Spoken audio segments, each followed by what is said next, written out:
Today's Wednesday, September 2nd, 2020. Coming up on Roland Martin Unfiltered, black business leaders have endorsed Joe Biden and Senator Harris. We'll talk to the head of the Black Economic Alliance about their endorsement. A new report shows that in 2019, Georgia probably removed the voter registrations of nearly 200,000 voters in error.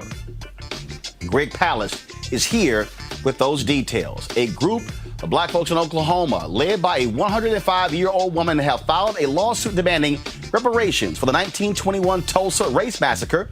We'll talk with their attorney.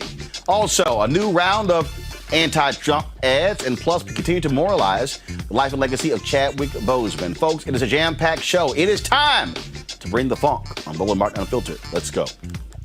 He's got it. Whatever the biz, he's on it. Whatever it is, he's got the scoop, the fact, the find. And when it breaks, he's right on time and it's rolling. Best believe he's knowing. Putting it down from sports to news to politics. With entertainment just for kicks, he's rolling. It's on go, y'all. It's Roland Martin, yeah. Rolling with Roland now. He's funk, he's fresh, he's real, the best, you know he's Roland Martin now.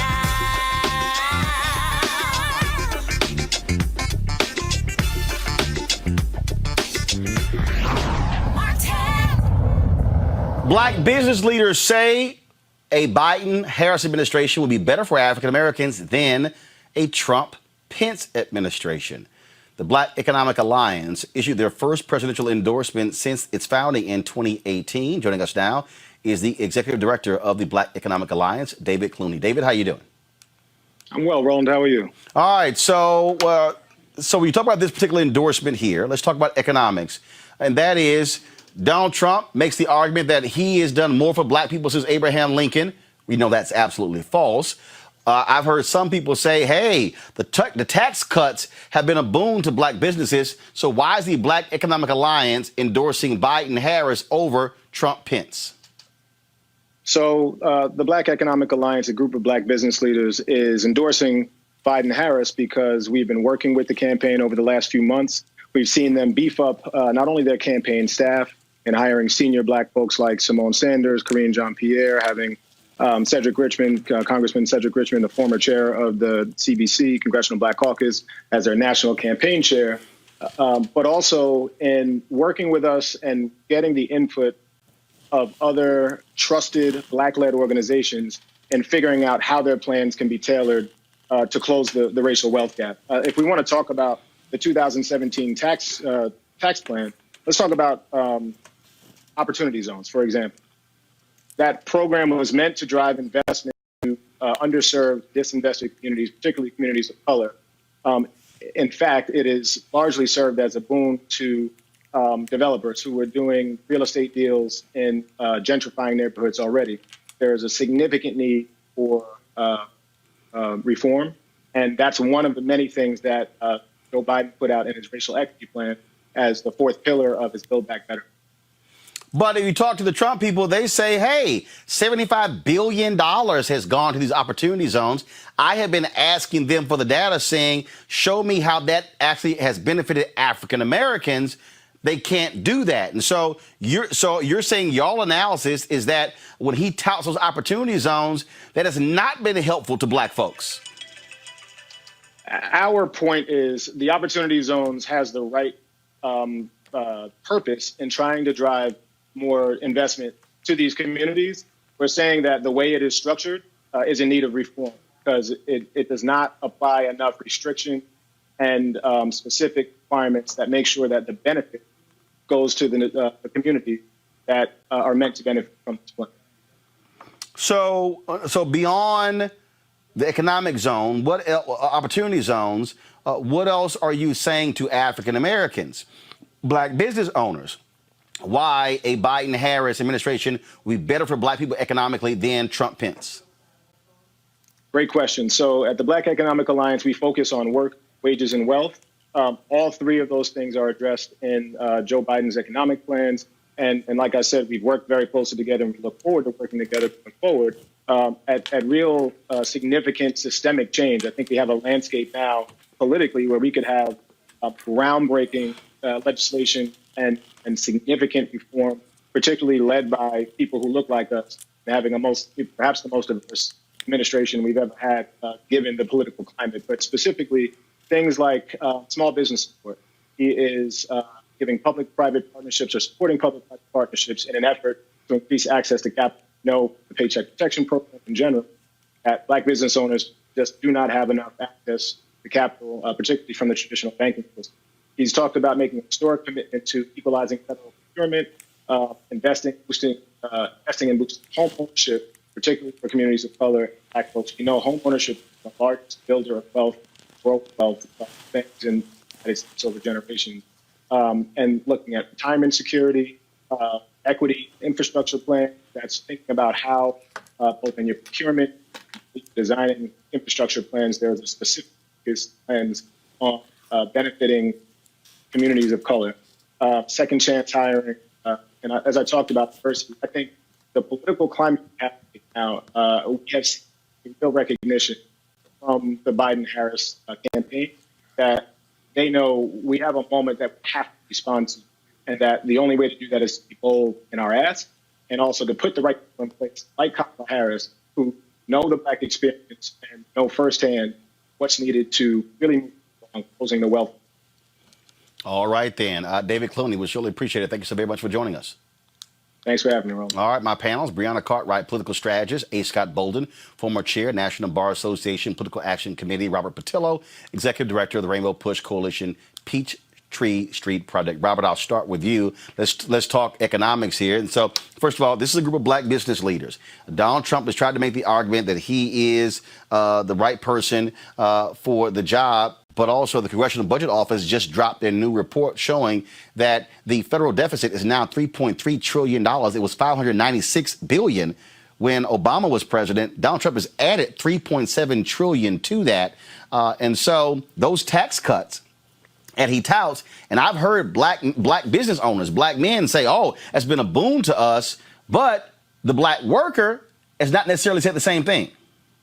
Well, in large part, we have to think about the fact that much of this is performative, the nature of the reforms of Trump. As in, when we talk about the low unemployment rate, it was all built off of the national credit card. We're going to cut taxes at the same time as increasing spending. We're going to not articulate any plan to pay this money back. And then when anything happens to knock us off that razor's edge, we saw the entire economy collapse, and now nearly 60 million people filing unemployment claims. We have to have a sound economic and fiscal policy that is actually sustainable. No one believes that our current economic system is sustainable or something that can grow. And just as Trump talks much about the opportunity zones of what they've done for the Black community, what we have not, he also in the same breath talks about the fact that so many Black communities are in poverty, that they have not improved. We see the commercials and ads from many Black Republicans talking about the despotic hellscapes of Black communities around the country, but with no plan or articulation on how they exactly are going to fix it. So people have to get out of the performative nature of public policy and dig down and ask for the dollar and cents numbers on what needs to be done to ensure that we have the economic prosperity that's been promised by this administration and others before it.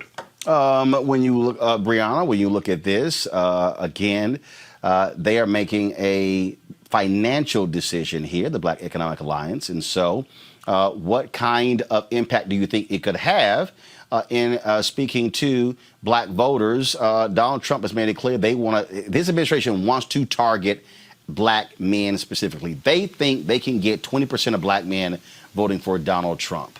How do they make the argument that, you know what, it actually Trump-Pence has not been a boon to Black people economically? Right.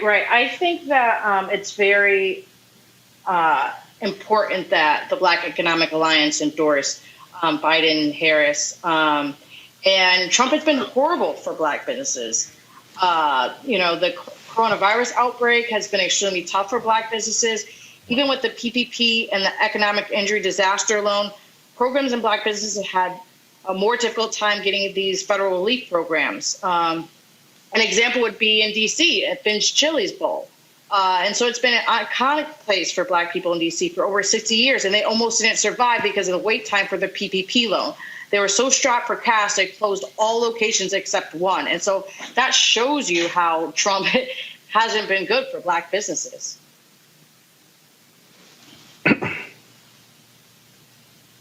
Scott, go ahead. Yeah, you know what I really like about BEA, and pardon me?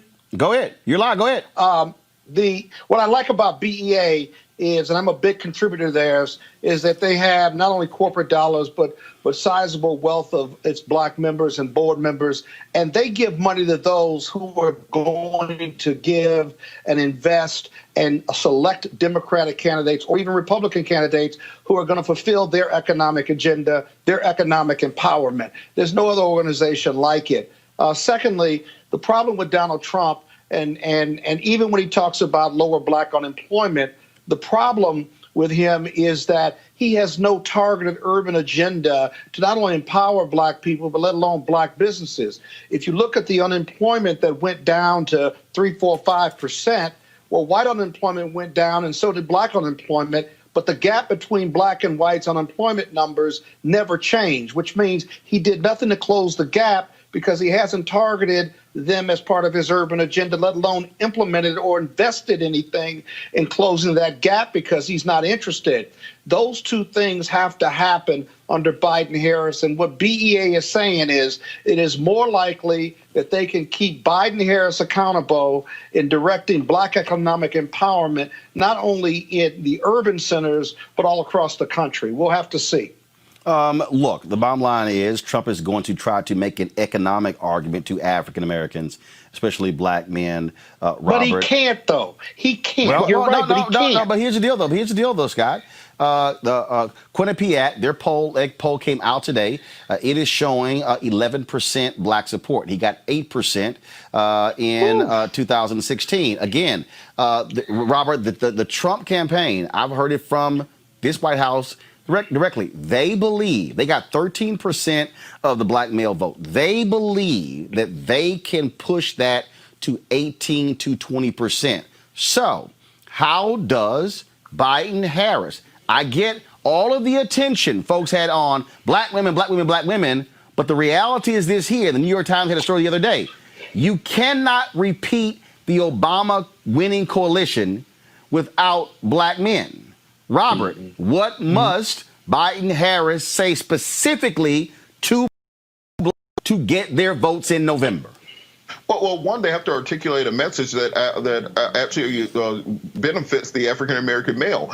Quite frankly, what Donald Trump has done is do a very good job of appealing to men in the campaign generally, and then specifically to Black men. I can name more Black male surrogates for Donald Trump than I can now name Black male surrogates for Joe Biden. When you see interviews of Black conservatives, you have Bruce Lavelle, you have Paris Denard, you have Deontay Johnson, you have Malik. I can rattle them off. I don't know a Black man who is speaking on the side of Joe Biden on a regular basis besides Cory Booker. I also think that the first thing that Democrats' mouth can no longer just be criminal justice reform when we talk about the needs of African-American men. Not all of us are criminals. Not all of us, that's our first agenda item. And quite frankly, they have to make sure that they're articulating this in a way that is that we can actually repeat and that we can hold them accountable for, instead of simply going to the old tropes. They've just launched the the Shop Talk series with the Biden-Harris campaign, so they are making some efforts to reach out. But I do think that you can't just try to ride the Black girl magic train across the finish line. You're going to have to reach out to brothers. And when you go to barber shops, when you go to the grocery store, when you go to your fraternity, when you go to play basketball, whatever you're doing, not many people, Black men, are super excited about the Biden campaign. I think they have about 30 days to fix that. But Roland, they're not excited about it because Biden-Harris aren't talking to them about it. They're talking at them. That's first of all. Second of all, I got to tell you, I think I may have told you this story. In 2016, the janitor in my building said to me after Trump won on election night, he said, "I voted for Trump." I said, are you nuts? He said, nope, I'm not nuts. And then he told me, he said, I'm pushing this broom because an illegal immigrant came in and took my construction job. And the only person that's speaking to that, because I'm still pushing this broom, is Donald Trump. Hillary Clinton never spoke to me about that, or at least I wasn't convinced that she was talking to black men about that, and I lost my job. In that narrative that he shared with me was not only eye-opening, but I tell you what, Biden and Harris better address and talk to black men about that issue and other issues that are affecting them and their ability to provide for their families, as well as to be economically empowered based on voting for them. I haven't heard that yet, but that's where that 11 to 13% is coming from of black men who supported the Trump ticket. Well, I'll tell you, Breonna, first rightfully of all, or wrongfully, by here's the the way. deal. Rightfully or wrongfully. You absolutely have to have surrogates out there talk about those issues. And look, and I hear your point, Robert, but the reality is Congressman Cedric Richmond has been out there, Congressman Jim Clyburn. But you also have to go outside, Breonna, of members of Congress. You've got to go to individuals who are business owners, individuals who are out here, who can talk a narrative, who can also speak speak to those issues. Robert is right. I mean, here's the deal: there are a bunch of us who've never been involved in the criminal justice system. So so you can't say criminal justice, mass incarceration, think you're just talking to black men. No, you have to articulate a much broader message. And that, again, that's what they're going to have to figure out. And they got to get it done because Joe Biden cannot afford slippage. He has to be able to have the kind of coalition that's actually going to achieve it. Breonna, go ahead. Yes, I totally agree that it can't just be Congress members. However, there is Black caucus men who are helping within this. Specifically, he has 300 Black ministers nationally that's helping propel the message and being surrogates. And so I think it comes in different aspects within our community.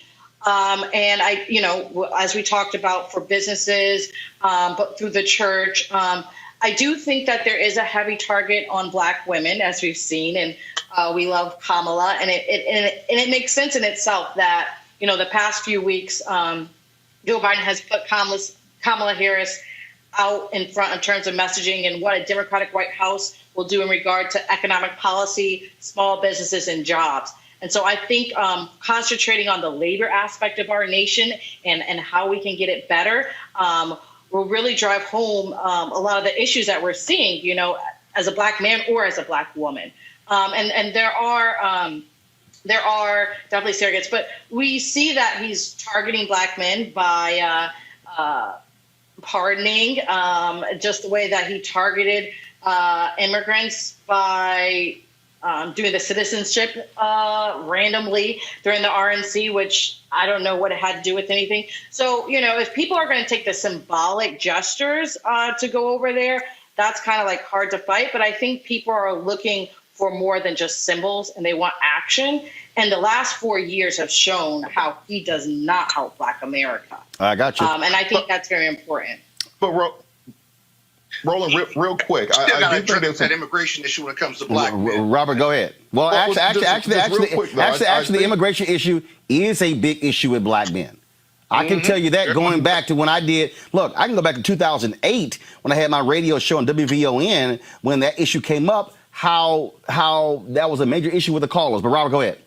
Well, I think one of the things that's important is there is no current Biden elevator pitch to Black men. That if I was to say distill down what Joe Biden's going to do for African-American men in a 30-second pitch, most people can't. I think until the Democratic Party is able to articulate something along those lines, it's going to be very difficult to not have Donald Trump get that 20% of the Black vote. Because even if it's disingenuous, a lie will travel halfway around the world before the truth can put on its pants. And they just keep hammering unemployment, first step at opportunity zones, and then roll out the Black surrogates. That is enough to get you over 20% unless there's a strong counterpunch from the Democratic Party. Folks, it is 61 days until Election Day.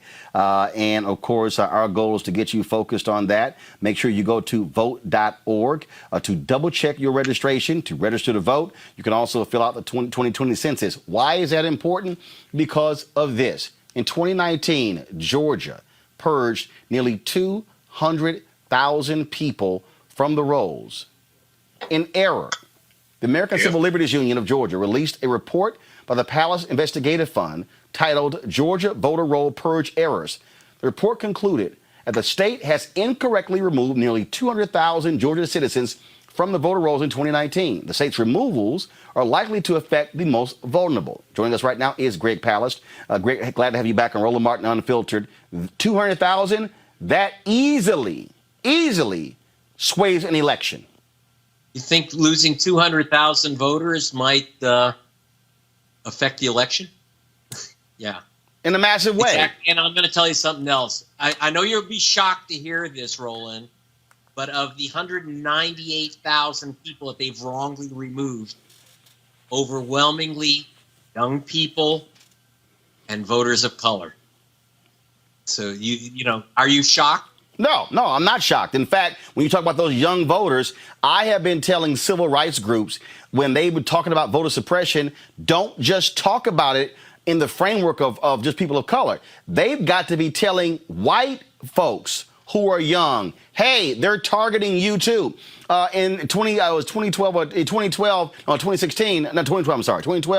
a county clerk in Wisconsin admitted moving an early voting location off of a college campus because too many of those young whites were voting Democrat, and she moved it to a far out place, which made it harder for them to be able to get to. We've seen the same thing happen in North Carolina.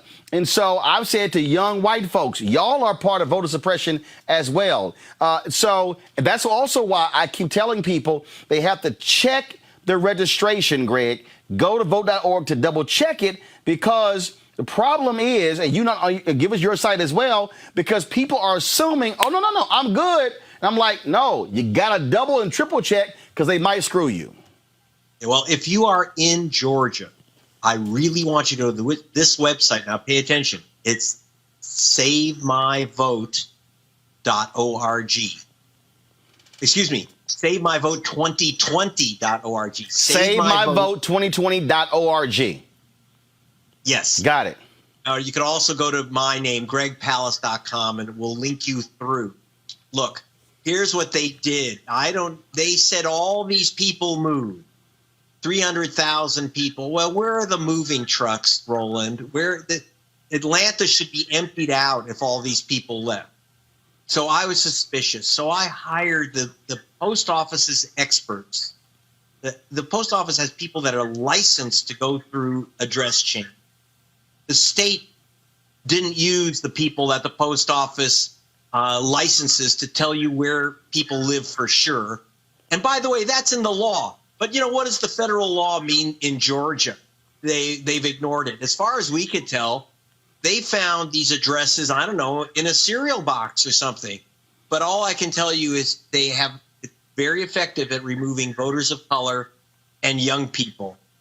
And 200,000, yeah, that's going to affect November. I'm very worried that people think that they can vote. Because remember, if you're purged, that is, you're erased from the voter rolls, and it's in Wisconsin and Georgia and Michigan and many, many states. But if you're purged, you're not getting that mail-in ballot. You can't mail in your ballot if it's not mailed to you. And that's part of the trick. And most people have no idea that they've lost their right to vote. Yep, absolutely. Well, and we see, again, how they're playing games with it. We're seeing right now what is happening. Look, the Republicans, and I have no problem saying it, they want to shave off thousands of votes because they know they're not growing their party. If they can depress turnout, 1, 2, put all these barriers in place, 3, we see what's happening with the post office, and then even if people do vote, they're going to be looking for every single error. I've got folks now, Greg, who are saying, Democrats, forget mailing your ballot, strap up, get fully loaded, and vote in person, because they're going to be targeting those mail-in votes. Yes. Let me explain something. 22% of all mail-in ballots never get counted, Roland. That's the MIT study. 1 in 5 ballots don't get counted. Now, there's ways for you to avoid having your ballot canceled out on you. Number 1, make sure you're registered. You're not getting that ballot if you're not registered. 1 in 10 people who ask for the ballot don't get them or don't get them on time. So ask, like, right now. Yep. Like right after this program, you go and ask for your mail-in ballot if you want it now, and you mail in at least a week and preferably 2 weeks early. And then if you have healthy friends, they should go in and be poll watchers for the vote count, because you're right about something. When ballots are mailed in, about 1 in 8 mail-in ballots is challenged. They don't like your signature. 100,000 people lost their vote for postage due. In fact, signature, 141,000 ballots were thrown out because of suspect signature.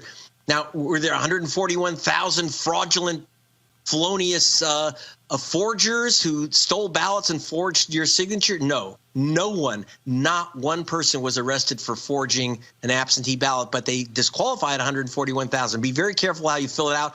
My sister, who's a lawyer, lost her vote, her mail-in vote, because she didn't properly fill in the bubble next to her candidate. Wow. Follow the instructions. And in many states, by the way, you're going to have to have a witness. In Alabama, 2 witnesses, or you're going to have your ballot notarized. So you might be right that the best thing, if you're safe enough, if you are young enough, healthy enough, bring your hazmat suit and an umbrella and some food and get ready to wait 4 or 5 hours in that line to vote. But I would rather you vote early when there's no lines. Yeah, right. Okay? Understand there's no lines in midweek when people are at the early voting stations. Almost every state has it. And a lot of states let you fill out an absentee ballot and then bring it in so you don't have to go through the post office. Get your ballot, fill it out, bring it in, put it in a drop box, your county elections office, or take it to the polling station midweek during early voting. There's no one there. It's safe, it's quick, and you don't have 4 hours in line on Election Day. Greg Palast, I appreciate it. Again, go to gregpalast.com, GREGPALAST.com. If you are in Georgia, to double check to make sure that you have not been removed from the voter rolls. And is it SaveMyVote2020.org? Exactly. SaveMyVote2020.org. Okay. You got it right. All right. Greg, we appreciate it. Thanks a lot. You're the best, Roland. Bye. Thank you very much, sir. Robert, I want to start with you. You're there in Georgia. Stacey Abrams constantly talked about this in her race against Brian Kemp. This also, though, is not just Georgia. That lawsuit, when it came to purging people from the voter rolls, which the Supreme Court allowed, which they allowed to go through, which is interesting because when it came to the gerrymandering case, they said, hey, we don't have any role when it comes to political gerrymandering, but they allowed that to go through. There was a white guy who sued in Ohio, which opened the door to voter purges, where they say, hey, you haven't voted in 1 or 2 elections, we can remove you from the rolls. We have to get our people to be constantly in a state of mind, check your registration, because I had a frat brother who texted me, he voted in the primary this year. Watched this in Arizona, went back, he wasn't on the voting roll. He re-registered. Well, Roland, on that point, I think part of what we have to do is look at what Republicans do. They are playing chess at a very high level. They plan these things out 5, 10, 15, 20 years ahead of time. We were fighting back when I was in college in Georgia, marching against the voter ID laws, fighting in 2010 against reducing the number of days for early voting, fighting against the restrictions on absentee ballots. So what we have to start doing is thinking about these things strategically and not figuring out 60 or 70 days before the election that the game is about to be rigged. We are going to have to get these Democratic groups and these left-leaning groups to put the necessary money into elections, put the necessary money into getting people to fighting against voter suppression on the far term, and not simply waiting until a couple months before to understand the game is being rigged against us. And in the meantime, we have to put the money into community-based organizations that are fighting to protect the vote. Brianna? Can't see you. Can't hear you. I'm sorry, but can't hear you. I think you're muted. Unmute yourself. There we go. Georgia, there we go. Sorry about that. Georgia's under Republican control. It's a laboratory for stealing democracy at this point. And it's crazy to think that nearly 200,000 people in Georgia were removed from the voter file under the pretense that, they had moved. In fact, that they did it. It makes up 63% of the people who are removed as registered voters. That's scary. And, who gets held accountable for this? Absolutely nobody. We've seen it now over and over and over again. We've seen it in different states. It's going to get worse. We need a lot of people on deck. I do like the suggestion. I know more states were ramping up of putting drop boxes instead of mailing. But, Republicans, have been targeting disenfranchisement for a while. That's how Stacey Abrams lost her election, little over 50,000 votes. And Republicans control the state. And so it's even crazier that, the reported number of voters who are legally removed to be even higher, as this number doesn't include those who moved within their district, who actually did move. And so someone, could have moved from apartment A to apartment C in the same building, and Georgia would have removed them from the list of registered voters, which is insane. And so we do need to make sure that we're equipped. I do know, I think it's, I can't remember, but I do know that there's now a store that's going to have their workers be poll workers. We need more poll workers. That's the gap. Old Navy. I'm sorry, Old Navy. Old Navy, yes, absolutely, Old Navy, and that's very important because a lot of the people who were poll workers previously were old, and they may not be able to be around people as much. And it's very, very important to make sure that we're protecting the vote. There's people to make sure there's no voter intimidation. And so we've been ramping up on that. And I think it's very important to make sure today that you go to make sure that you're still registered to vote, and that you, that if not, you get registered to vote, because in some states, starting this month, you're going to receive a ballot if you're doing absentee. So, it seems like it's early, but for some states, it's really not. It's almost voting time. So we need to make sure that we're on the rolls and that we can vote. Scott, bottom line is this here. Again, part of our job is to ensure that you don't get caught up in the web. So to Greg's point, 22% of mail-in ballots are getting thrown out. Bottom line, if you're going to vote by mail-in, check everything.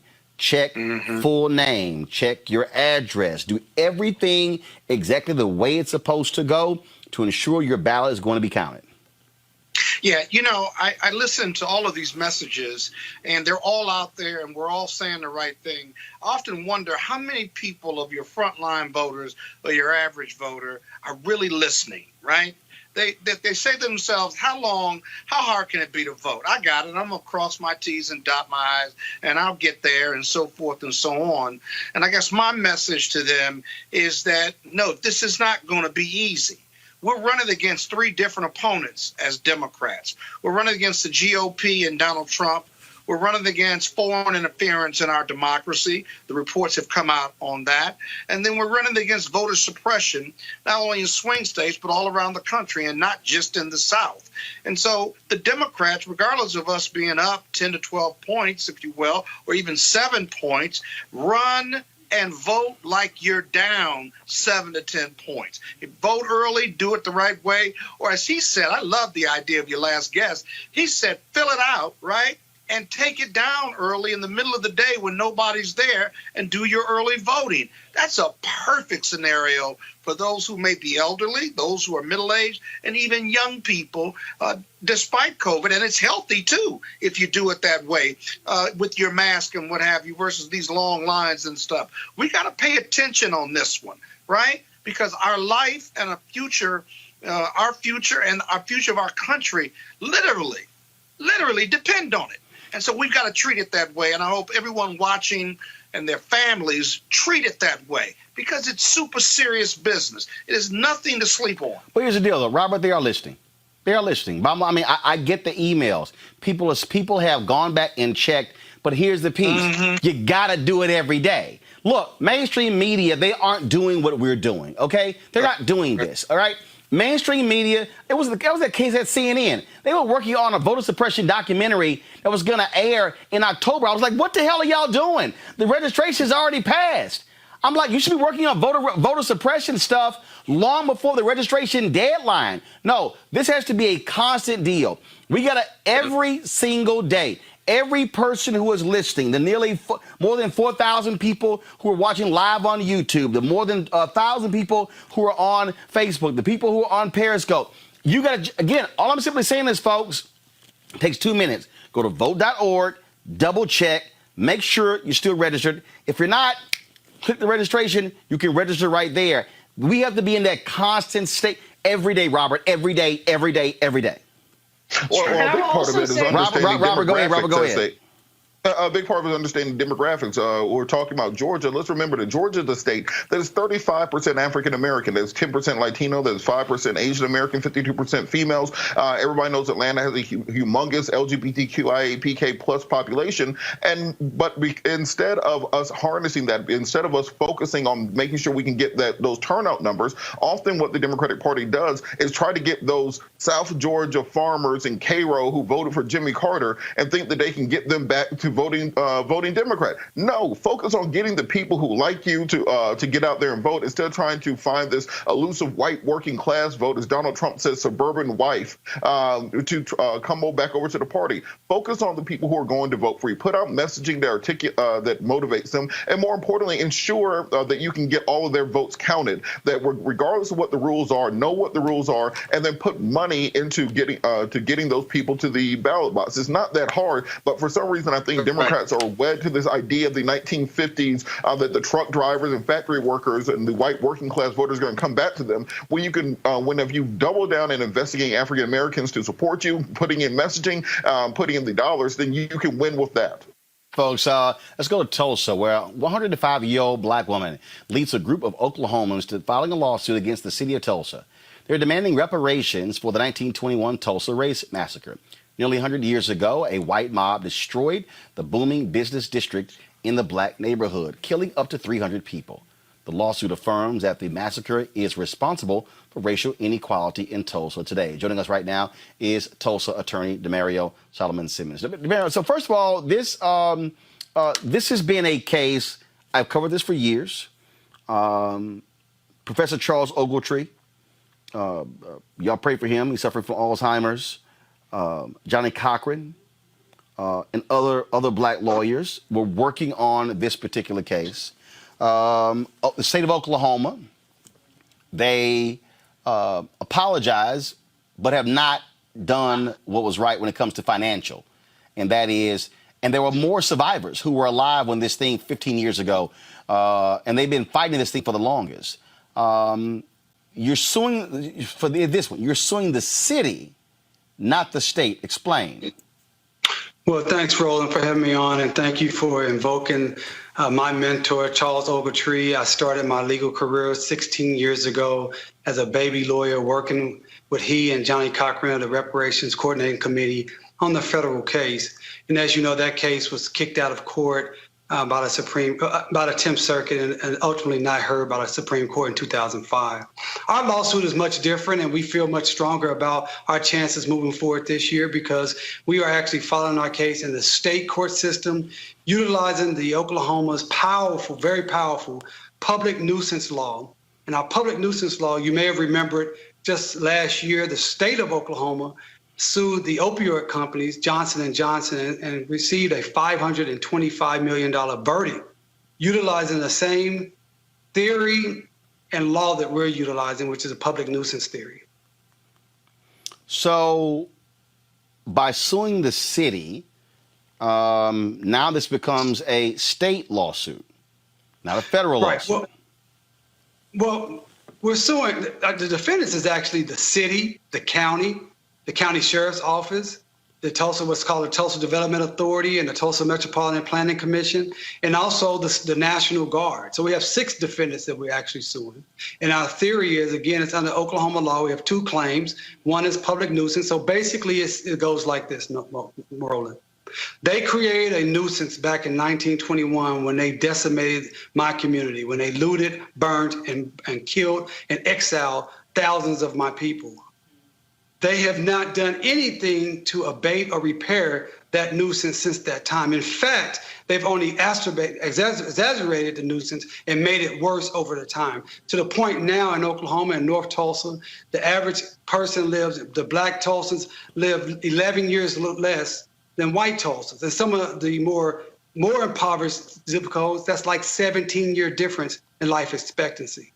And so utilizing this public nuisance law gives us the opportunity, we believe, to finally get this case in front of a court on its merits and not get kicked out on a procedural statute of limitations argument. Our second claim is unjust enrichment.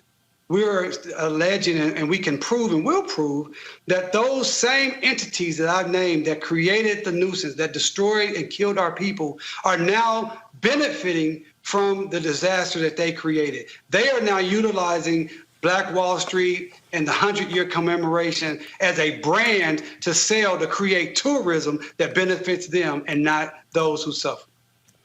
All right.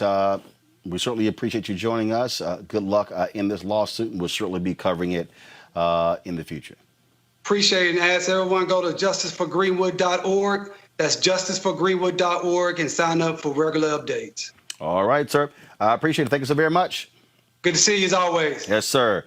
All right, folks, let's talk about this is quite interesting.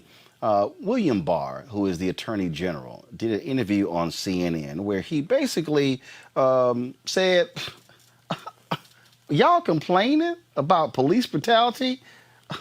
This stuff happened to black people. It's not significant. Listen to this. No, I don't think they're two justice systems. I think the narrative that that the police are on some epidemic of shooting unarmed black men is simply a false narrative, and also the narrative that that's based on race.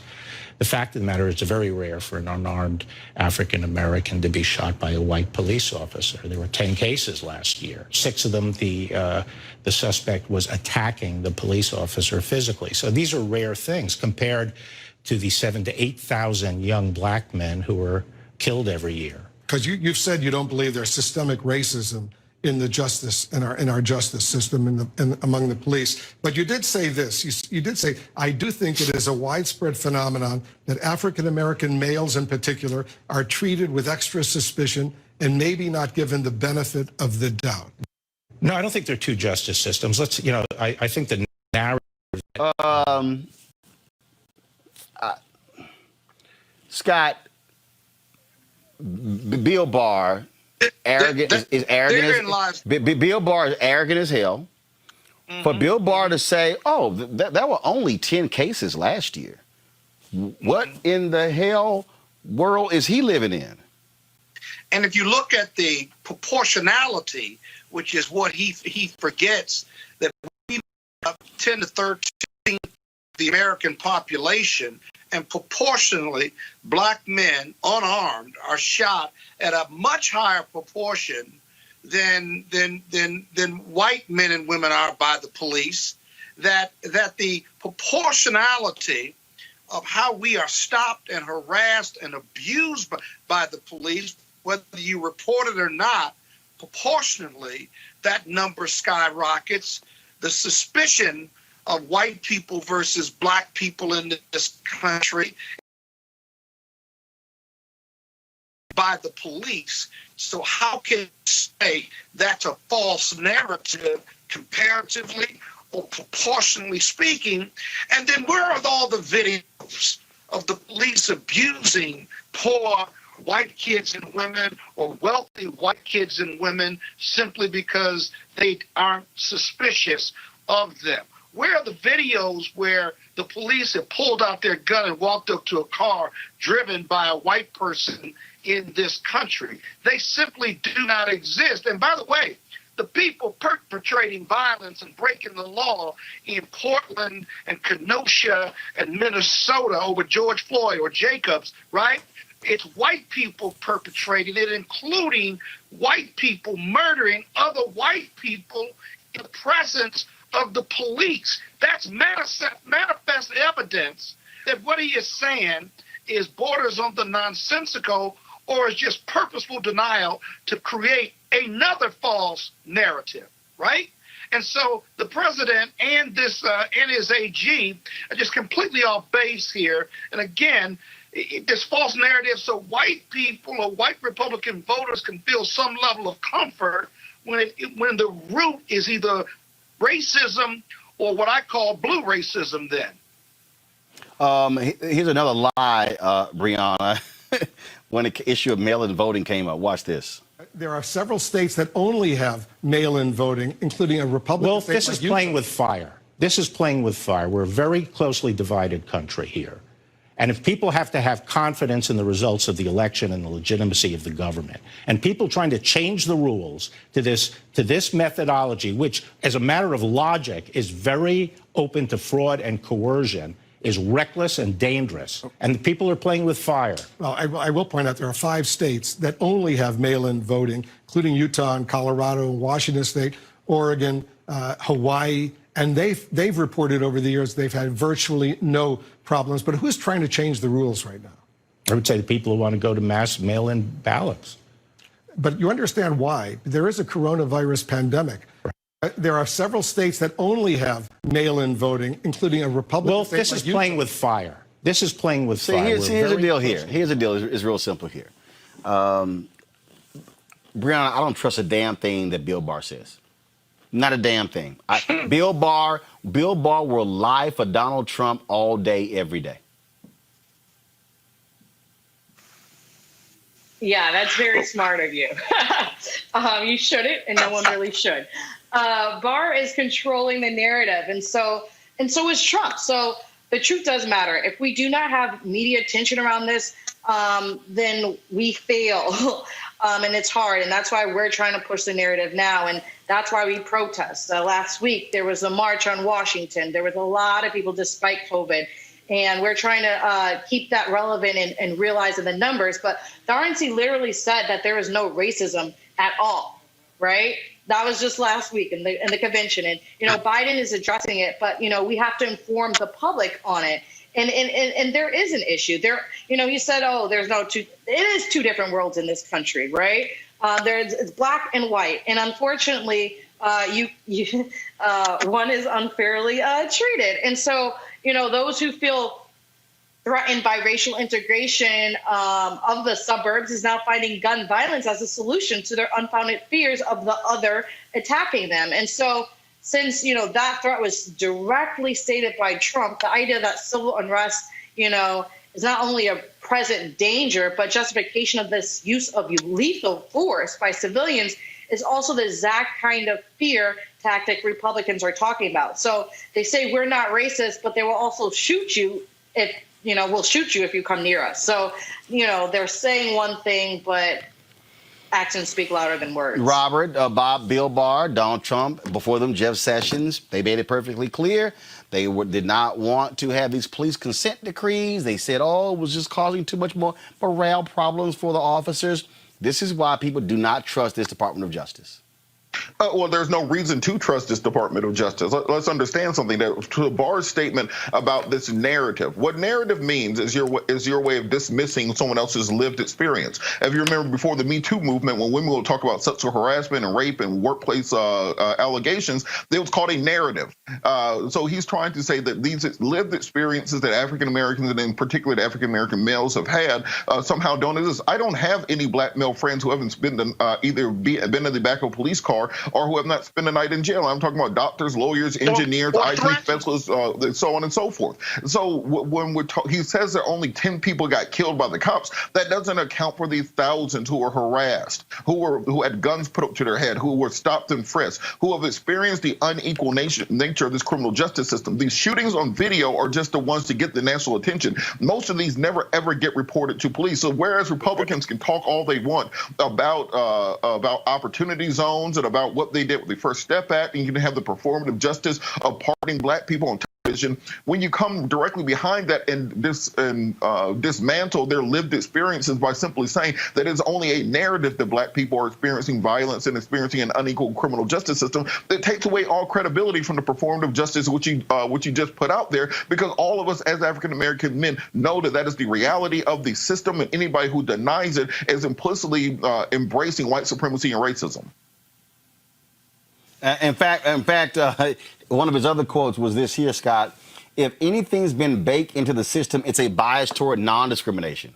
What the hell legal world is this dude living in? It's baked that towards non-discrimination. What does that mean? Does that mean that the system and the police and the institutions in this country are so focused on non-discriminatory action or race-neutral actions and words that we've eliminated bias and racism from the narrative, from our institutions, and from the country? We live in two worlds, one black, one white. And so the last person I'm going to take advice from on what racism is and its definition and how we live in our black world, if you will, and how we're perceived is someone that doesn't look like me. And he doesn't look like me. And people who haven't lived in our world, whether you're part of the working rich or the poor and the disenfranchised, you have zero capability of telling me about my life, what racism is, and what I ought to be doing or not doing about this racism narrative that white America wants to deny because they see a black president or they see Oprah Winfrey or they see these images of exceptions to capitalism and racism and all that comes with it. They think they've made it. These people have made it because there is no racism.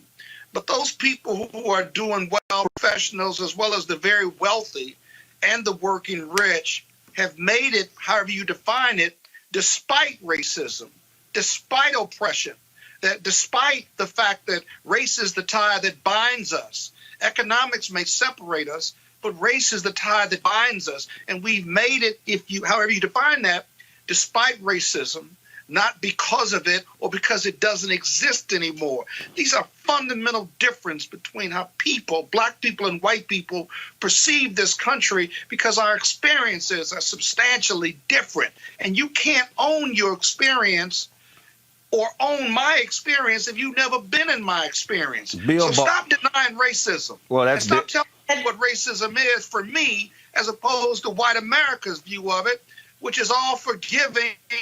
And that was a long time ago. And why should I pay for my ancestors? I want to fix what your ancestors did to me. I don't want you to forget about it. Fix it. Bottom line, but Barr ain't gonna do it. So I have no trust in Bill Barr. Folks, gotta go to a break. When we come back, we'll talk about the latest round of anti-Trump ads. Also, we'll talk with Jacob Blake's father. He'll be joining us along with attorney Ben Crump right here on Roland Martin Unfiltered. Back in a moment. You want to support Roland Martin Unfiltered? Be sure to join our Bring the Funk fan club. Every dollar that you give to us supports our daily digital show. There's only one daily digital show out here that keeps it black and keep it real as Roland Martin Unfiltered. Support the Roland Martin Unfiltered daily digital show by going to RolandMartinUnfiltered.com. Our goal is to get 20,000 of our fans contributing $50 each for the whole year. You can make this possible. RolandMartinUnfiltered.com. As our community comes together to support the fight against racial injustice, I want to take a second to talk about one thing we can do to ensure our voices are heard. Not tomorrow, but now. Have your voices heard in terms of what kind of future we want by taking the 2020 census today at 2020census.gov? Now, folks, let me help you out. The census is a count of everyone living in the country. It happens once every 10 years. It is mandated by the U.S. Constitution. The thing that's important is that the census informs funding, billions of dollars, how they are spent in our communities every single year. I grew up in Clinton Park in Houston, Texas, and we wanted new parks and roads and a senior citizen center. Well, the census helps inform all of that and where funding goes. It also determines how many seats your state will get in the U.S. House of Representatives.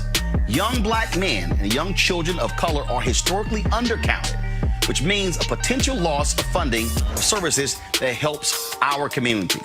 Folks, we have the power to change that. We have the power to help determine where hundreds of billions in federal funding go each year for the next 10 years. Funding that can impact our community, our neighborhoods, and our families and friends. Folks, responses are 100% confidential and can't be shared with your landlord, law enforcement, or any government agency. So please take the 2020 census today. Shape your future. Start at 2020census.gov. Uh-oh, Donald. Bad news. Ratings are in for your convention. It's not pretty. Biden had better ratings than the president last night. Joe Biden beat you.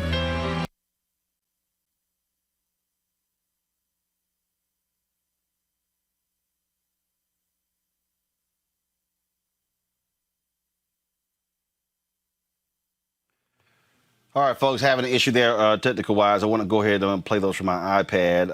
The folks at Lincoln, the Project Lincoln, they continue to go after Donald Trump with his craziness. You know, he was whining and complaining about how his ratings were larger. Well, fact of the matter is, Joe Biden and Senator Kamala Harris, they had much larger ratings when it came to their convention, and so what you're looking at here is again, Trump trying his best to change the narrative. Let's just say it doesn't really work that way. And not only that, but this is also, here's Joe Biden again hitting Donald Trump on this whole issue of America with Trump in charge. Go. Rioting is not protesting. Looting is not protesting. It's lawlessness, plain and simple. And those who do it should be prosecuted. Fires are burning, and we have a president who fans the flames.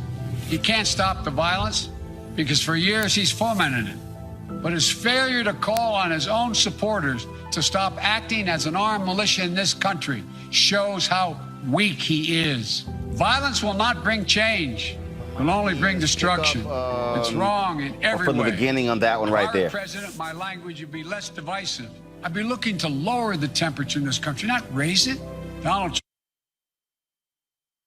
We're going to pull it out, folks. We're going to pull it out. So that's part of the Joe Biden ad. Robert, I want to start with you here. New York Times is reporting that Joe Biden is going to come out with a new ad decrying looting and rioting, a $45 million spend. Are Democrats playing right into the hands of Republicans? Donald Trump apologizes for nothing. Donald Trump does not, say, first of all, let me just do this here. I'm going to play the rest of this ad, then I'm going to come back to you. Go pick it up, y'all. Change will only bring destruction. It's wrong in every way. If I were president, my language would be less divisive. I'd be looking to lower the temperature in this country, not raise it. Donald Trump is determined to instill fear in America, because Donald Trump adds fuel to every fire. This is not who we are. I believe we'll be guided by the words of Pope John Paul II, words drawn from the scriptures. Be not afraid. I'm Joe Biden, and I approve this message. So, Robert, he's going to come out with a new ad decrying looting and rioting. Does that not play into the hands of Republicans? Because Republicans are always, oh, Joe, you got to decry that. Donald Trump stood in front of the cameras and literally defended the 17-year-old white kid who killed 2 people in Kenosha. Look, that's the stupidest thing I've heard from a campaign. What they need to do is hire some more black folks to do strategy, not just to send emails or to hold town halls. You need to have some black strategists on staff, on payroll, 6-figure jobs, black consultants who are cutting these media and ad buys. Because let's understand something: the MAGA is not a campaign; it is a culture.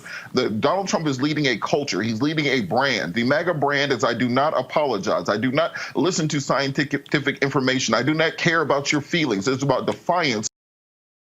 It's about don't tread on me. And when you say I'm going to apologize for the burning and looting and protesting, you're forgetting the reason for the burning, looting, and protesting, which is George Floyd was killed months ago, and we have had no federal legislation to address police brutality. That throughout this entire summer of demonstration, we have seen nothing on the state level, on the local level. We've seen nothing being done. That's the reason people are marching and protesting and rioting and looting, because nothing is being done. So instead of addressing the symptom, what you need to be doing is putting out and articulating a message on what you will do on day one. Day one, the minute your hand comes off of that Bible, there should be a executive order in place that addresses police brutality. That is what we need to address. The looting and rioting is a symptom of that. And by apologizing for coming out with an ad buy on that, you are wasting your money, because the people you're trying to appeal to, those suburban housewives that you think that Trump is, that he's winning away from you with his law and order Nixonian 1968 messaging, guess what? They're never coming back. So you either get it's just like dating.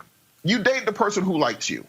Quit trying to convince the pretty girl that that you're good enough for her. All she's going to do is settle. Get out there and you get the person who likes you, and you pay attention to them. That's not what they're doing, and that's how you end up losing elections that should be a layup. What you look at, but Breonna, what's the deal is he is talking. First of all, he ain't talking to us. He is talking to white voters in Pennsylvania, Wisconsin. He's talking to white voters in Minnesota, Ohio. That's who he's talking to. He's talking to those white voters because Donald Trump is targeting those white voters by saying, oh, suburban women are just scared. Look what they're doing. That's what he's doing. But by doing that, does he play right into the Republicans' hands?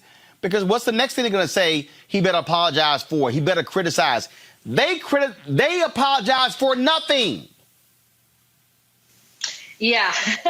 So I think overall Biden's message is on point. And we do see the issues of the bars and the Trumps who just want to dismiss versus discuss.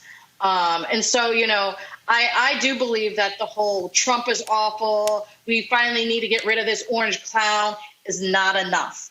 And the reality is Joe Biden is elected with a Democratic Congress. Within a year, America will have a $15 an hour minimum wage, the most significant expansion of federal aid to childcare since Head Start was founded.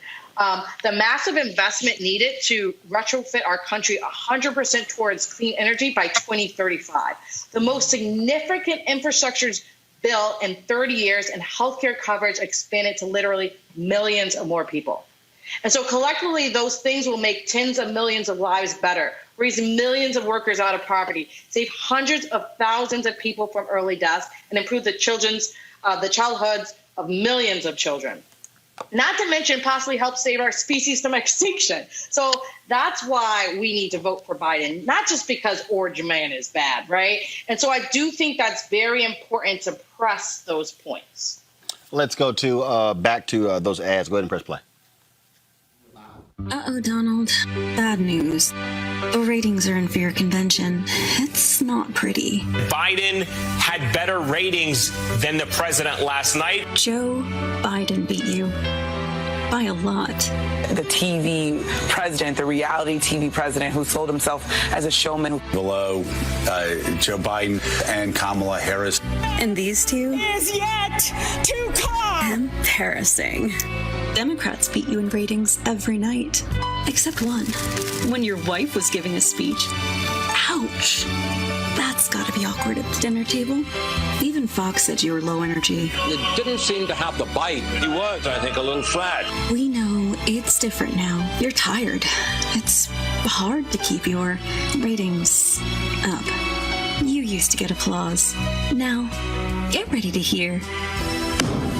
You're fired. The project is responsible for the content of this advertising. Donald Trump is panicking, finding any excuse to show up in military communities.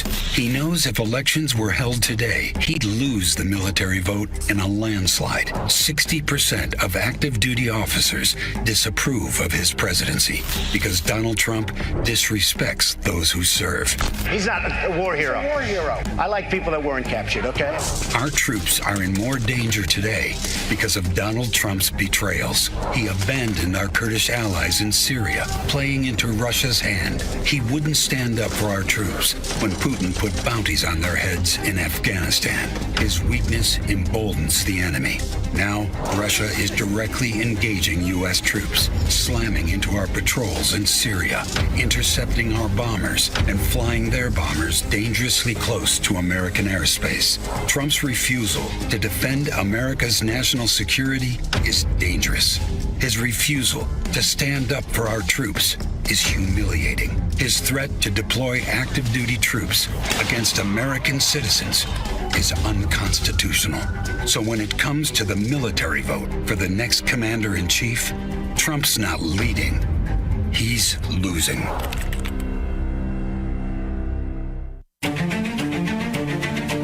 Environmental pollution contributed to the deaths of about 9 million people in 2015. That's nearly 15 times as many deaths from war and all forms of violence. A newly released government report is revealing the dire consequences of climate change. Human activity is causing climate change in the world, and that is an irrefutable fact. I'm announcing my plan for clean energy revolution. Clean energy is a job engine. It helps to create a more resilient economy across the country. Today is a historic day in the fight to protect our planet. The Paris Agreement. The United States and China joined that agreement together. The United States will withdraw from the Paris Climate Accord. So Obama's talking about all of this with the global warming and that, and a lot of it's a hoax. It's a hoax. I mean, it's a money-making industry, okay? It's a hoax. The Trump administration has withdrawn California's ability to set its own fuel economy standards. The windmill. And if it doesn't blow, you can forget about television for that night. President Trump has taken unprecedented action to roll back environmental protections. He has repealed regulations that protect water, air, and land. Unravel the protections that will save billions of dollars and thousands of lives. Largest attack on U.S. climate action in history.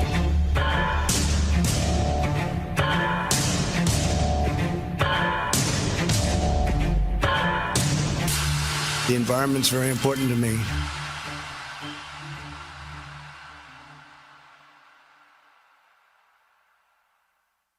I want to make it absolutely clear. Rioting is not protesting. Looting is not protesting. It's lawlessness, plain and simple.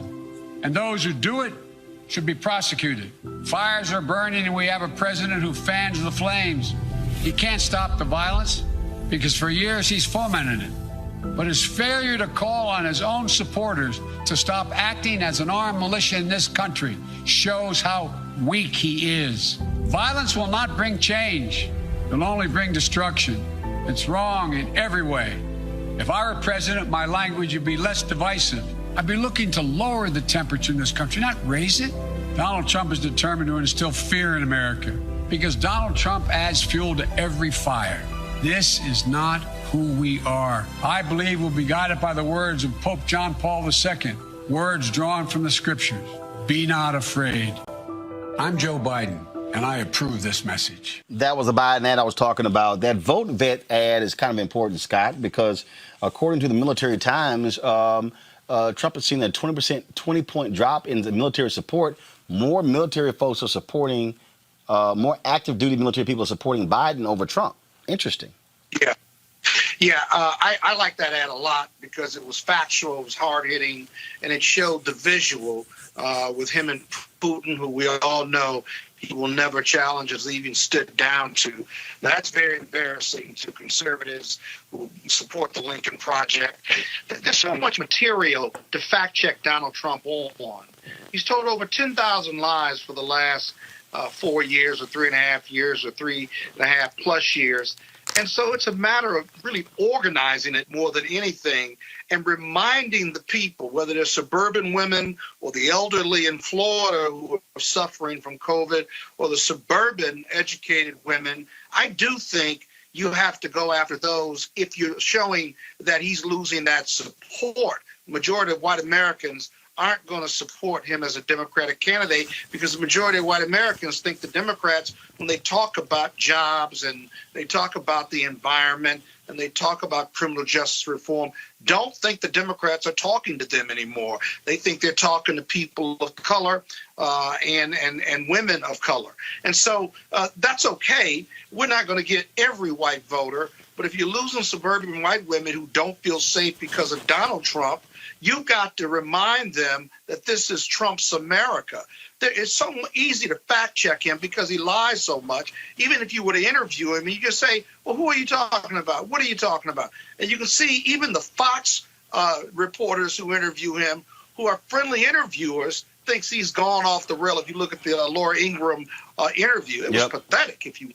So as a result, I'm just saying, I think Biden's got to stay focused on not only his message, but he's got to remind the voters of what a liar Donald Trump is and what destruction and degradation he's brought to the country. Brianna, earlier you talked about the environment. This is an ad that targets Donald Trump as polluter in chief. Environmental pollution contributed to the deaths of about 9 million people in 2015.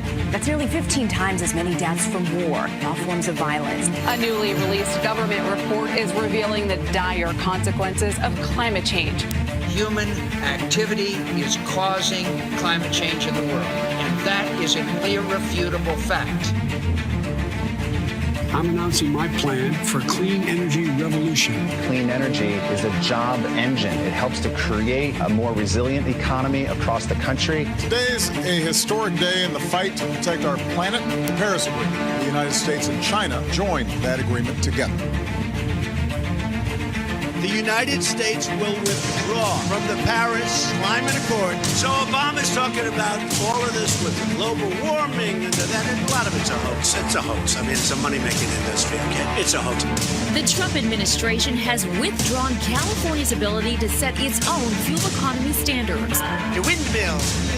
And if it doesn't blow, you can forget about television for that night. President Trump has taken unprecedented action to roll back environmental protections. He has repealed regulations that protect water, air, and land. Unravel the protections that will save billions of dollars and thousands of lives. Largest attack on U.S. climate action in history.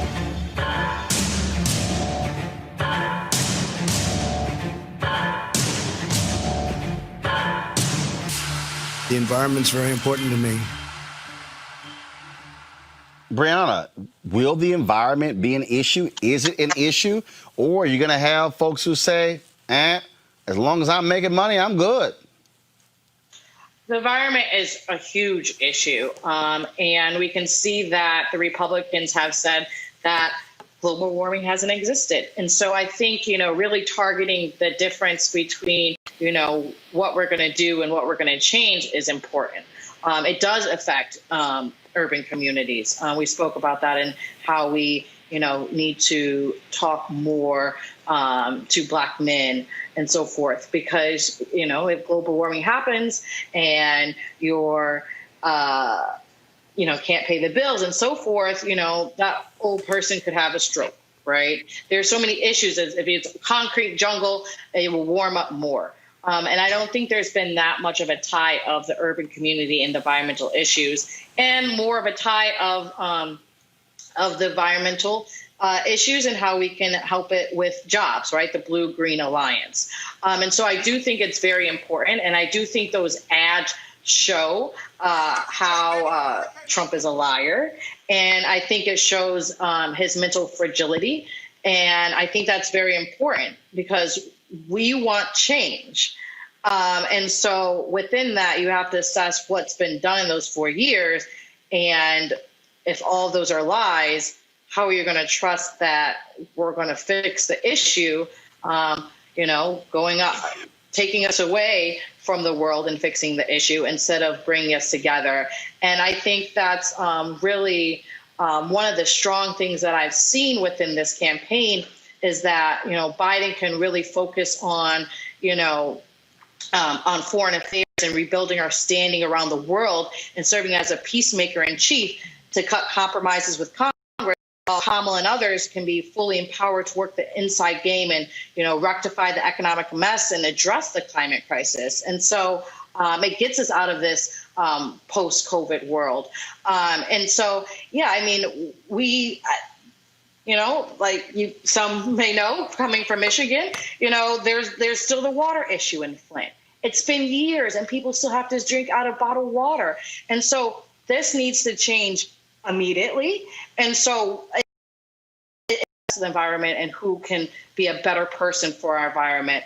And then we have the issues with the schools and the ventilations, and they're being tremendously behind and wanting to put, the kids back into school and not clear the air ducts and PPE. And so there's a lot of issues, and that goes around the environment. I don't think a lot of people understand how it's interconnected in a lot of different places in our lives. All right, then, Robert, you were talking about Democrats going after Republicans. Don Winslow, who is an author, he's been putting his own ads out. Watch this here. He calls his hashtag open letter to Republicans. I could stand in the middle of Fifth Avenue. Everyone says that no one can talk to you. And shoot somebody. Everyone says nothing we show you will matter. I wouldn't lose any voters, okay? They say video, pictures, audio recordings, none of it matters. When you're a star, they let you do it. You can do anything. But like millions of people, I keep thinking something will turn you around. I thought children in cages would do it. I thought Russian bounties on U.S. soldiers would do it. Those are our soldiers. I thought 180,000 dead from a virus that could have been stopped would do it. That is what it is. I was wrong. So maybe it's not that you don't hear us. Maybe it's just that you don't care. We're libtards, we're fake news, but we live in the same neighborhoods. We walk the same streets and our kids go to the same schools. Let's just deal with some facts. Mexico never paid for that wall. It was a lie. Trump never delivered a medical care plan to replace Obamacare. It was a lie. Trump promised to release his tax returns. That was 4 years ago. What the hell is in those taxes? Just another lie. How many times does a person have to lie to you before you stop listening to them? 17 U.S. intelligence agencies said Russia interfered with the 2016 election. That happened. He holds the Bible in his hands while burning every verse in it. Trump tells you that the press are fake news and enemy of the people, so you won't believe anything they say. You are fake news. But you know you can go to YouTube and watch a raw video for yourself. Or is YouTube part of the deep state? What happened to the Republican Party? Ronald Reagan must be rolling over in his grave. This is not America, and scaring the hell out of you every day is not leadership. It's just marketing.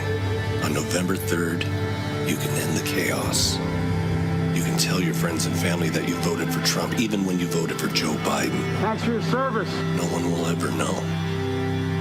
Think about that.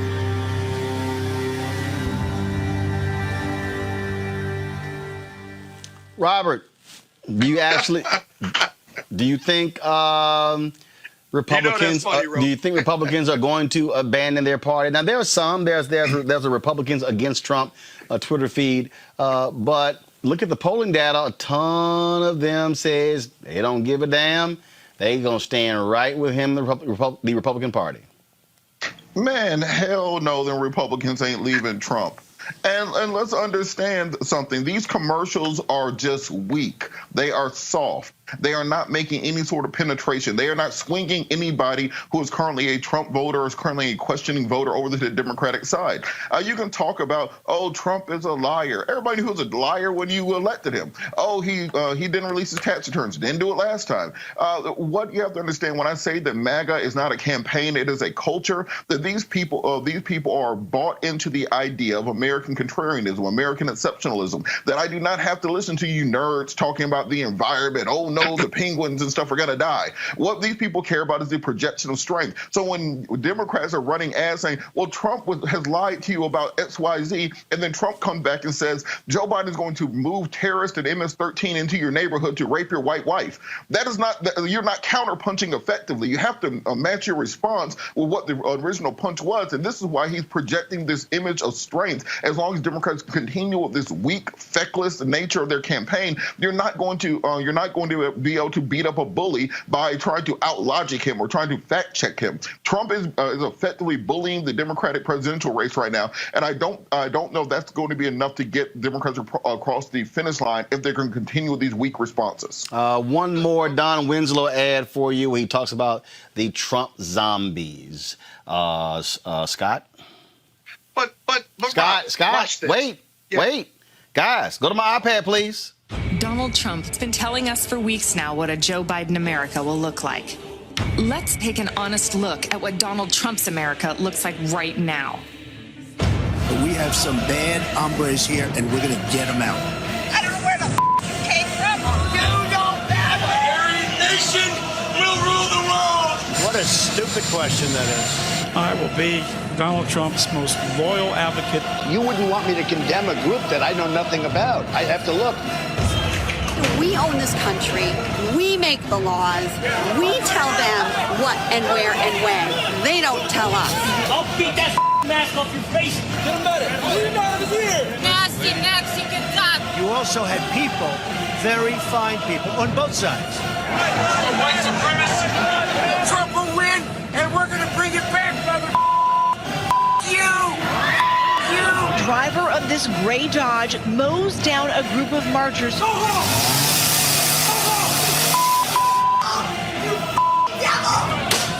I protest face coverings. I am a healthy American.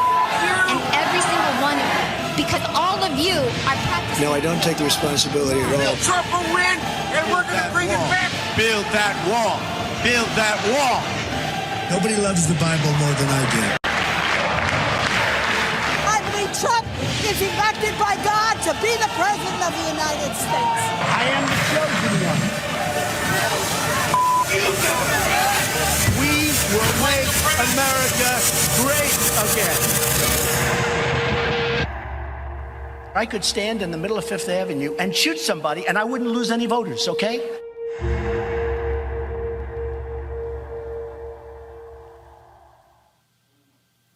Now that's an ad, Scott. Now that's an ad. Now we got a fire. Now that's a fire. My goodness. Did you notice the theme? The theme music was from Omen 2? Of course. Of course. Yeah, exactly. And it was all factually accurate. This is Donald Trump's America. It's interesting that ad and the Lincoln ads are much better than the Biden Democrat ads. Have you noticed that? Oh, we've been saying that. We've been saying that for months. So that don't even. I know. I mean, who's putting these ads together, Robert? You're right about one thing. They need to. This is a political gangster we're dealing with. That last ad was a gangster ad. But I do think this, Robert. Those ads, you're not going to change that 40%. So that's baked in. He's not going to lose that 40%. We're not trying to get those. But if you are losing independents and the elderly and the Lincoln Republicans that are out there, that's what the Democrats are going after, reminding them of the lies, reminding them of all of this negative material. It's so much. You got to organize it and stuff. It's not like a normal election. And so those independents, those educated women in the suburbs, those elderly voters, those who took a chance on Donald Trump, right, as independents, you can get those. You may not get the majority of them, but you can get those. If you look at the polling, and I've looked at a lot of polling across the board where you're averaging them in and out and stuff, the elderly vote in Florida is really important. He's still losing there. The military vote, as Roland said earlier, he's losing there.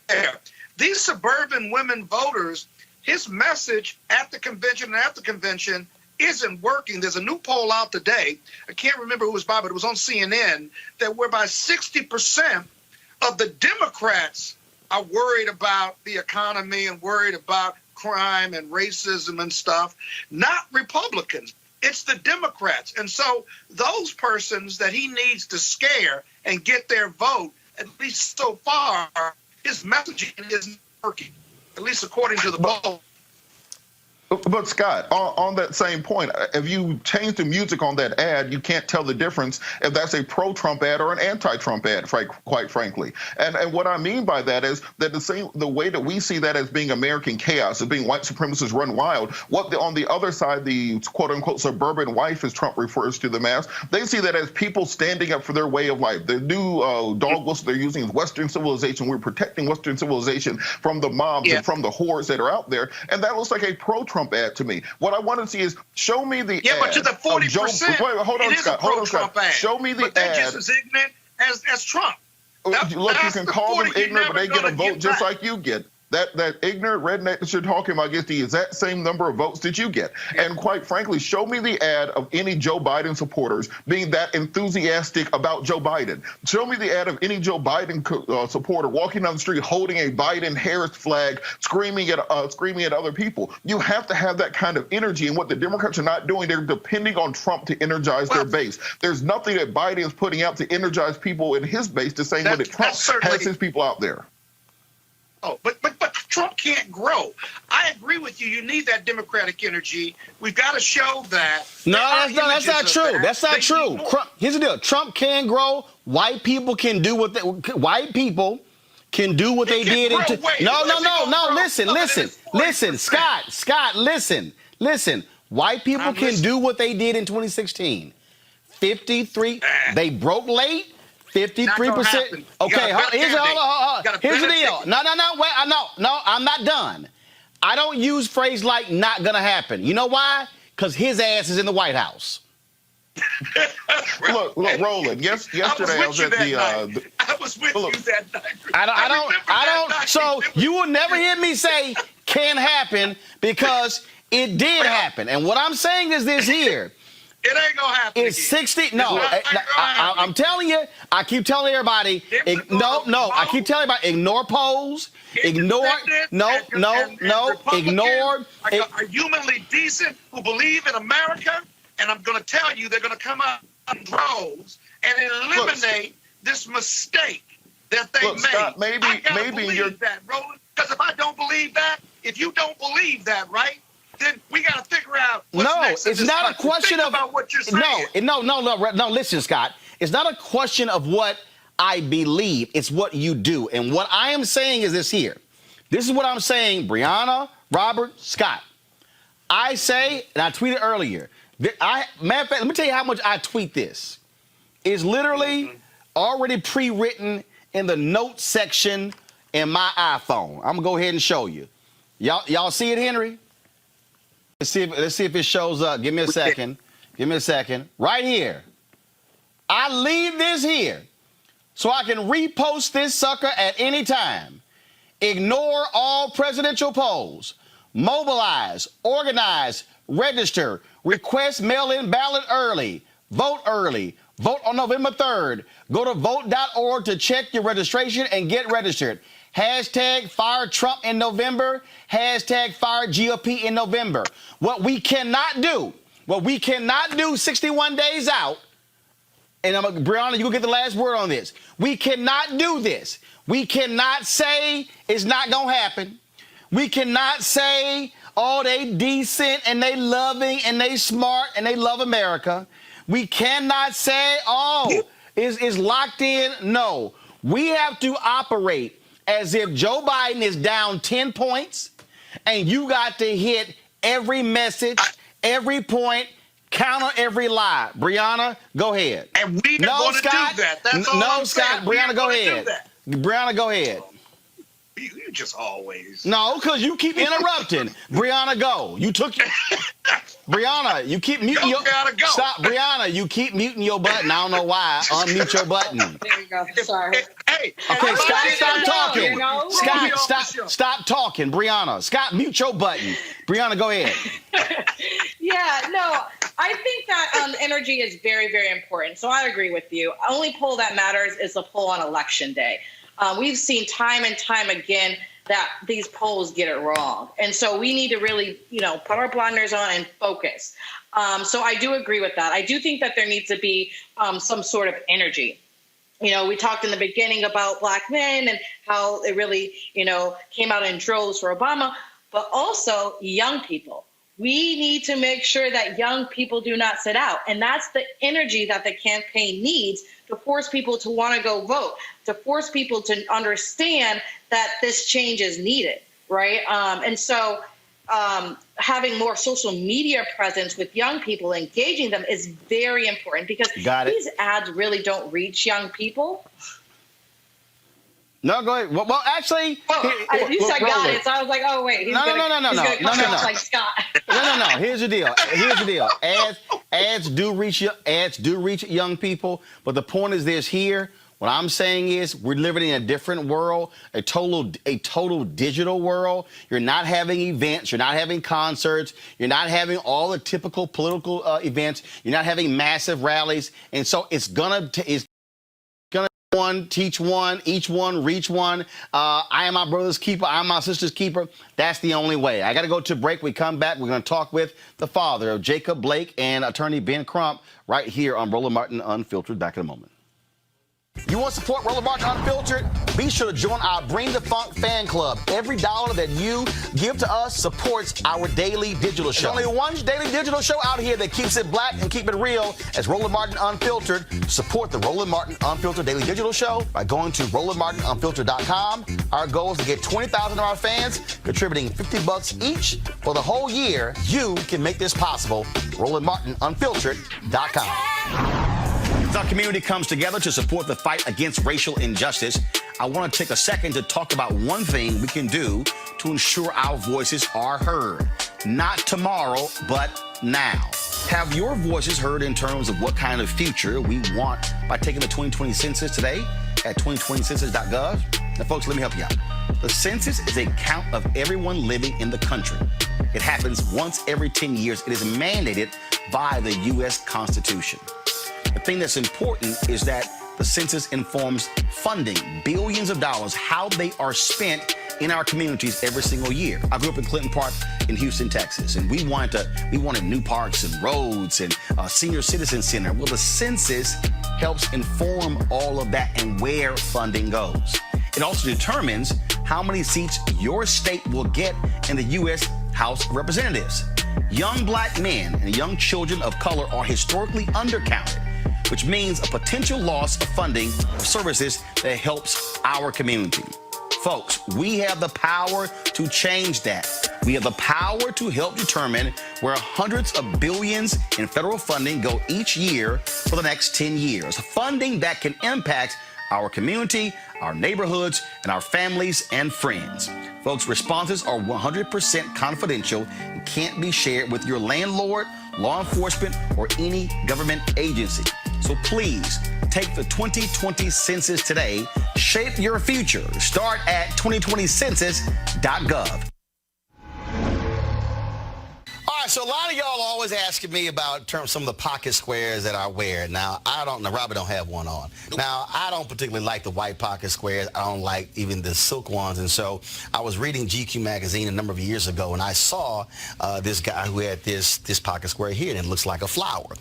This is called a shibori pocket square. This is how the Japanese manipulate the fabric to create this sort of flower effect. So I'm going to take it out and then place it in my hand so you see what it looks like. And I said, man, this is pretty cool. And so I tracked down, it took me a year to find a company that did it. And so they make these about 47 different colors. And so I love them because, again, as men, we don't have many accessories to wear, so we don't have many options. And so this is really a pretty cool pocket square. Now, what I love about this here is you saw when it's in the pocket, you know, it gives you that flower effect like that. But if I wanted to also, unlike other, because if I flip it and turn it over, it actually gives me a different type of texture. And so therefore it gives me a different look. So there you go. So if you actually want to get one of these shibori pocket squares, we have them in 47 different colors. All you got to do is go to RolandSMartin.com/pocket squares. So it's RolandSMartin.com/pocket squares. All you got to do is go to my website and you can actually get this. Now, for those of you who are members of our Bring the Funk fan club, there's a discount for you to get our pocket squares. That's why you also got to be a part of our Bring the Funk fan club. And so that's what we want you to do. And so it's pretty cool. So if you want to jazz your look up, you can do that. In addition, y'all see me with some of the feather pocket squares. My sister, who's a designer, she actually makes these. They're all custom made. So when you also go to the website, you can also order one of the customized feather pocket squares right there at RolandSMartin.com/pocket squares. So please do so. And of course, that goes to support the show. And again, if you're a Bring the Funk fan club member, you get a discount. This is why you should join the fan club. Vice President Joe Biden and his wife Jill Biden will be traveling to Kenosha, Wisconsin tomorrow to conduct a series of discussions with community organizers. They'll also meet with the family of Jacob Blake, the brother who was shot 7 times in the back by Kenosha, Wisconsin police. Joining us right now is his father, Jacob Blake Sr. Jacob, glad to have you on Roland Martin Unfiltered. Thank you, Roland. I appreciate the invitation. First off, sir, Donald Trump came to Kenosha, spent more time talking about law enforcement. The White House apparently said they reached out to your family pastor. Y'all said we don't have a pastor. Now you have the Bidens coming tomorrow. Do you believe that the conversation should really be one that's focused on meeting with community and not law enforcement? I missed that whole last thing there, brother. I'm sorry. No, the phone keeps ringing off the meat rack. I didn't. Yeah, what I said is, if Trump came there, did not meet with the community or did not meet with the family, and then of course you have Biden coming. Shouldn't the focus be meeting with the community and the family, because the shooting of your son is what sparked this, as opposed to meeting with law enforcement and saying, "Oh, I'm going to pat you on the back"? Well, I don't want to get poo, but in my humble opinion, when you relate things that you relate, you call my son a putt. How would that make any father feel if you connect your child to a putt? Mm-hmm. You previously had a conversation with Biden and Senator Kamala Harris, and you described it as talking to. I can't use exact. I can't remember exact words, but you said it was a familial conversation. It was as though I was one of my uncles, man. I know that sounds crazy, Roland, but for 58 minutes, he stayed on the phone with us, and he didn't rush the conversation. He talked about my son. He talked about changing policies. He talked about my family. He gave, it was like he didn't have to be told what to say. It was like he was an old school rapper, man, coming off the top of his head, man.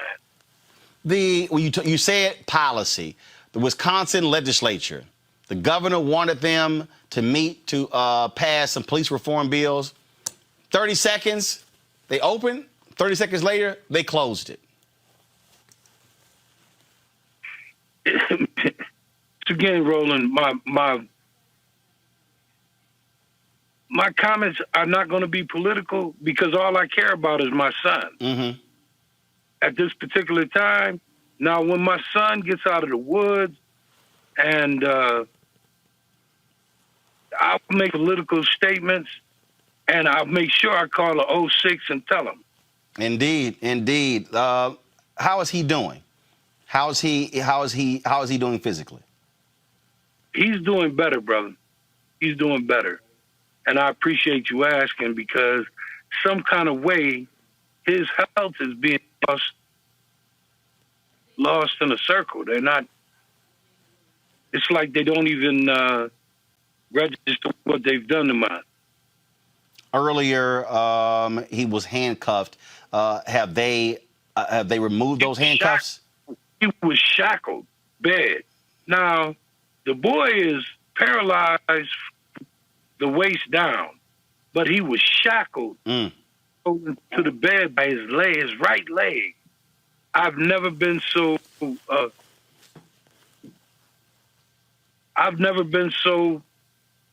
pissed off in my life, brother. I've never, only words I can use because I was peeved to just look at him there and these armed guards.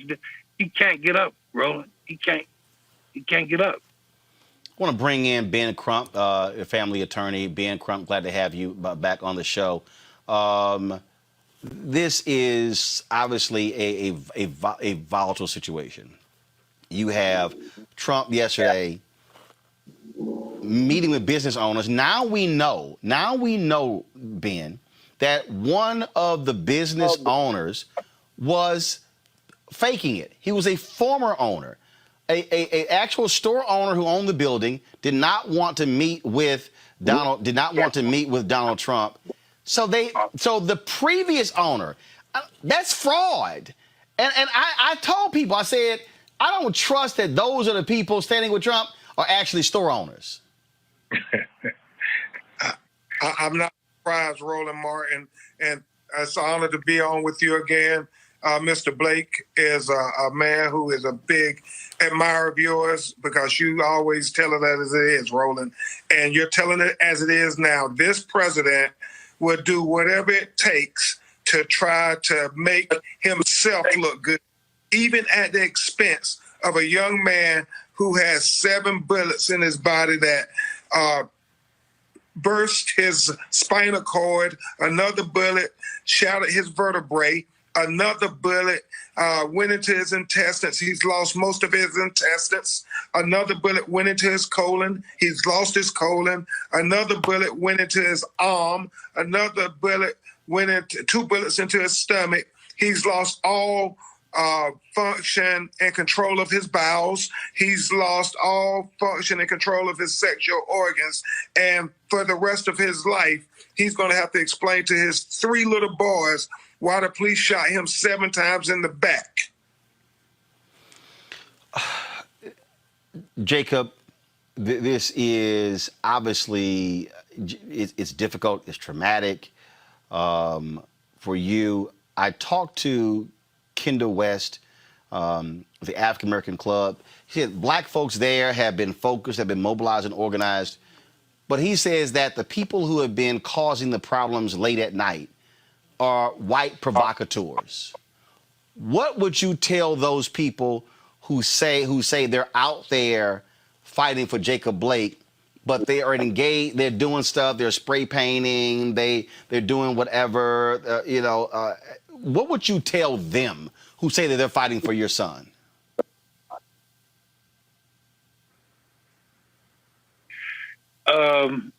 You can't be fighting for my son if you're doing any violence. If you're tearing up or destroying, you can't be doing it for my son, because no blessings come from that. No blessings at all. I call for peace here in Kenosha.